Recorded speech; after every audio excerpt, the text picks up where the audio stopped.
Hello everybody. तो आज की इस वीडियो के अंदर जो हमें डिस्कस करना है वो इलेक्ट्रोस्टैटिक्स से संबंधित कुछ मल्टीपल चॉइस क्वेश्चंस हमें डिस्कस करने हैं। इससे पहली वीडियो में हमने इलेक्ट्रोस्टैटिक्स से संबंधित ही 30 क्वेश्चंस हमने वहाँ पर डिस्कस किए थे और अलग अलग क्वेश्चंस की वैरायटी हमने वहाँ पर समझी थी।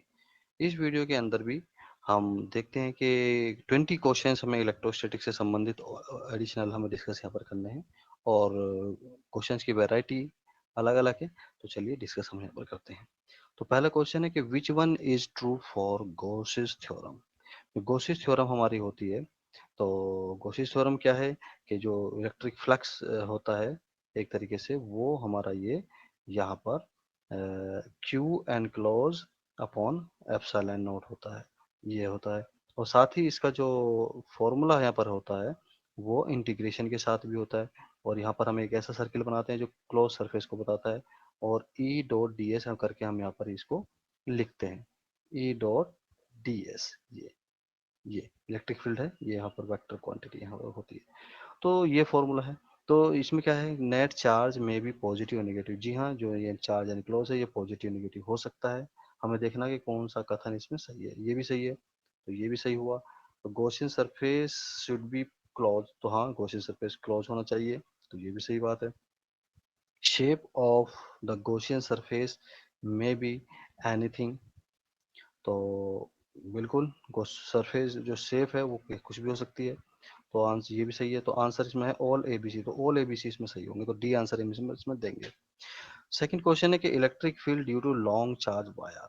तो electric field due to long charge wire एक सिलिंड्रिकल वायर हो जाती है और उसके लिए जो इलेक्ट्रिक फील्ड होता है वो 1/r पे वहाँ पर डिपेंड करता है और फॉर्मूला होता है 1/4πε0 2 लैम्डा अपॉन आर। लैम्डा क्या है, वहाँ पर लाइन चार्ज डेंसिटी वहाँ पर हो जाती है।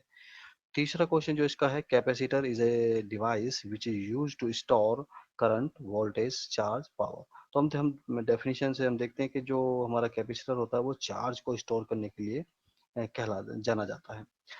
तो फोर्थ क्वेश्चन क्या है कि 1 पिको फैरड इज, ये एक तरीके से कि हमारे कैपेसिटेंस जो होता है उसकी यूनिट है पिको फैरड।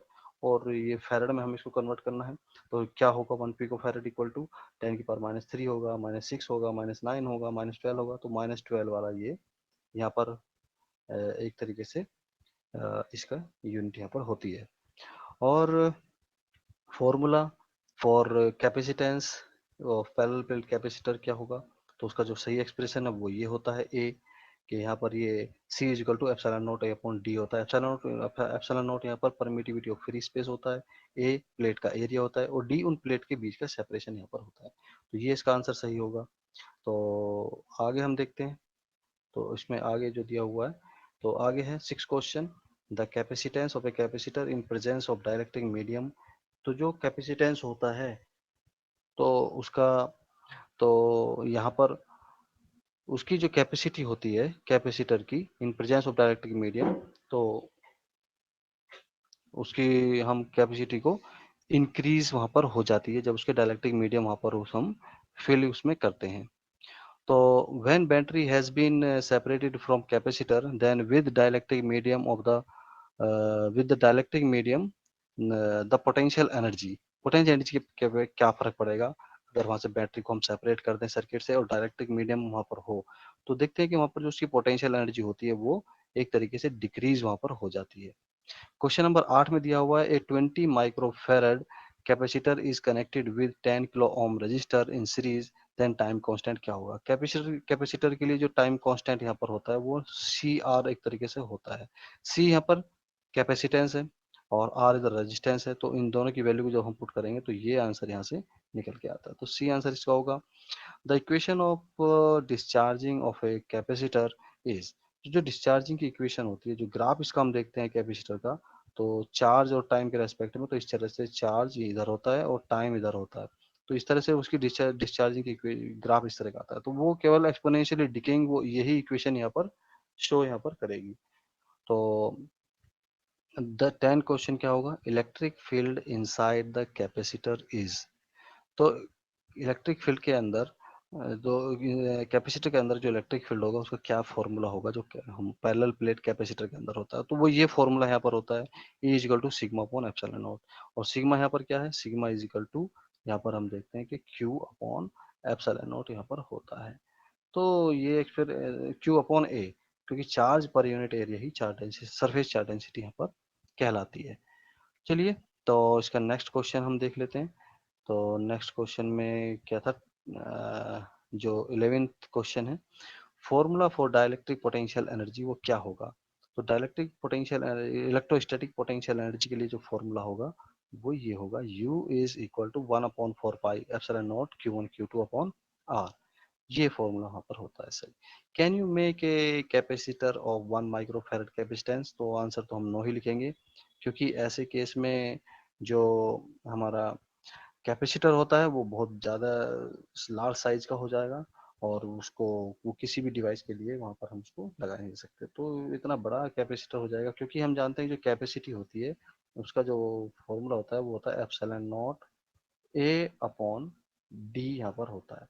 तो 1 फैरड करने के लिए हमें एरिया और ये डिस्टेंस कितना रखना होगा, यहाँ पर ये भी है, तो इसकी कैलकुलेशन के हिसाब से हम देखते हैं कि ये एरिया और ये जो भी इसकी डिस्टेंस है ये काफ़ी बड़े हो जाते हैं। तो इतना बड़ा कैपेसिटर हमें कहीं भी प्रैक्टिकली उसका यूज़ नहीं हो पाता है। SI unit of electric field is, क्योंकि इलेक्ट्रिक फील्ड के तो कई सारे फॉर्मूले हैं। E इज इक्वल टू हम कैपेसिटर के लिए V अपॉन डी भी लिख देते हैं, और न्यूटन्स की इक्वेशन से जो फोर्स होता है F equal to Q Q E भी हो जाता है। तो यहाँ से हम देखते हैं कि न्यूटन पर कूलम भी इसकी यूनिट आ जाएगी, और यहाँ से देखते हैं कि वोल्ट पर मीटर भी इसकी यूनिट आ जाएगी। तो यहाँ पर इसका आंसर को थोड़ा हमें करेक्ट करना पड़ेगा। डी में इसको रख देते हैं कि जो इसका बी और सी होगा दोनों ही ऑप्शन सही हैं, तो ये इसका होगा। तो इसको थोड़ा करेक्ट करेंगे। इन ए रीजन ऑफ कांस्टेंट पोटेंशियल, जहां पर कांस्टेंट पोटेंशियल होता है वहां पर इलेक्ट्रिक फील्ड भी एक तरीके से जीरो होगा, क्योंकि अभी हमने देखा है कि जो हमारा फॉर्मूला होता है वो इलेक्ट्रिक फील्ड के लिए वो पोटेंशियल ग्रेडियंट की टर्म में वो होता है माइनस एक तरीके से D V upon D R, ये होता है। तो अगर हम कांस्टेंट यहाँ पर पोटेंशियल है उसका एक बार डिफरेंशिएट कर दें तो इलेक्ट्रिक फील्ड जीरो हो जाएगा, तो ये वाला उसका सही आंसर होगा। 15 क्वेश्चन इसके अंदर हम देखते हैं क्या है। तो ये है the electric potential energy at infinite distance, क्योंकि हम जानते हैं कि जो हमारी इलेक्ट्रिक पोटेंशियल एनर्जी होती है वो inversely proportional to the distance इस तरह से वेरी यहाँ पर करती है। अगर ये डिस्टेंस रेडियस जो डिस्टेंस जो है आर वो अगर इनफाइनाइट हो जाए तो वहां पर हमारी इलेक्ट्रोस्टैटिक पोटेंशियल एनर्जी जीरो वहां पर हो जाती है। तो ये इसका आंसर हुआ। नेक्स्ट क्वेश्चन हम देखते हैं। तो नेक्स्ट क्वेश्चन के अंदर हुआ dielectric constant of A for a metal, क्योंकि डाइलेक्ट्रिक मीडियम अगर हम मेटल के अंदर फिल करें, मान लेते हैं कि ये हमारी पैरेलल प्लेट कैपेसिटर है और इसके अंदर हम एक डाइलेक्ट्रिक मीडियम कंडक्टिंग रख दें, क्योंकि कंडक्टर के अंदर हम देखते हैं कि इलेक्ट्रिक फील्ड जीरो वहाँ पर होता है, तो यहाँ पर कुछ भी इलेक्ट्रिक फील्ड यहाँ पर नहीं होगा। तो एक तरीके से यहाँ पर कोई चार्ज स्टोर नहीं होगा, चार्ज स्टोर नहीं, एक तरीके से यहाँ पर इसके इनसाइड में तो इलेक्ट्रिक फील्ड जीरो हुआ। तो वहाँ पर क्या देखते हैं कि इसकी इनफाइनाइट वहाँ पर डाइलेक्ट्रिक कांस्टेंट इनफाइनाइट वहाँ पर ये होता है। In parallel plate capacitor the capacity increases if, यहाँ पर देखते हैं कि हम कैपेसिटी किसी भी पैरेलल प्लेट कैपेसिटी कैसे इंक्रीज कर सकते हैं। Area of the plate decrease करके, नहीं ये तो गलत है, इसको तो नहीं कर सकते। Distance between the plate decrease, हाँ डिस्टेंस को, क्योंकि जो हमारा कैपेसिटेंस का फॉर्मूला होता है वो होता है कि epsilon not a upon D यहाँ पर होता है। तो यहाँ पर हम कैपेसिटी को या तो एरिया बढ़ा दें या इसकी डिस्टेंस को कम कर दें, तो वो हो सकता है। तो distance between the plate decrease कर दें, हाँ ये भी हो सकता है। Area of the plate increase करते हैं, हाँ ये भी हो सकता है। लेकिन प्लेट का एरिया हम ज़्यादा नहीं बढ़ा सकते, इससे ज़्यादा इफेक्ट नहीं आता है। तो जो डिस्टेंस है उनके बीच का जो डिस्टेंस है इसको हमें डिक्रीज कर दें। अगर ये डिक्रीज कर देते हैं तो यहाँ से ये एक तरीके से उसकी कैपेसिटी को बढ़ाया जा सकता है।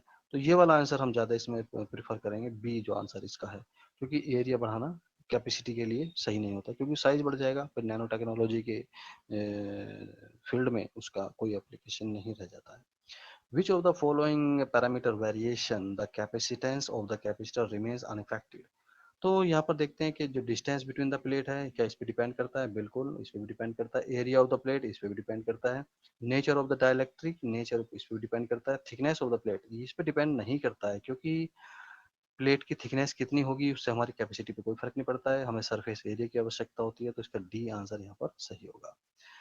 19 क्वेश्चन है, which of the following material has the highest value of dielectric constant. तो क्या ग्लास होगा, क्या वैक्यूम होगा? तो सिरेमिक मटेरियल्स हमारे होते हैं जो एक तरीके से काफ़ी हाईएस्ट इनमें है। जो सिरेमिक मटेरियल है वे उनका काफ़ी हाई डाइलेक्ट्रिक कांस्टेंट वहाँ होता है, तो इसके अंदर किया आएगा। In a capacitor the electric charge is stored in metal plates dielectric null. तो जो हमारा कैपेसिटर होता है, तो बीच में जो भी यहाँ पर डाइलेक्ट्रिक मीडियम हमने फिल किया है उसके अंदर ही हमारा इलेक्ट्रिक चार्ज स्टोर होता है।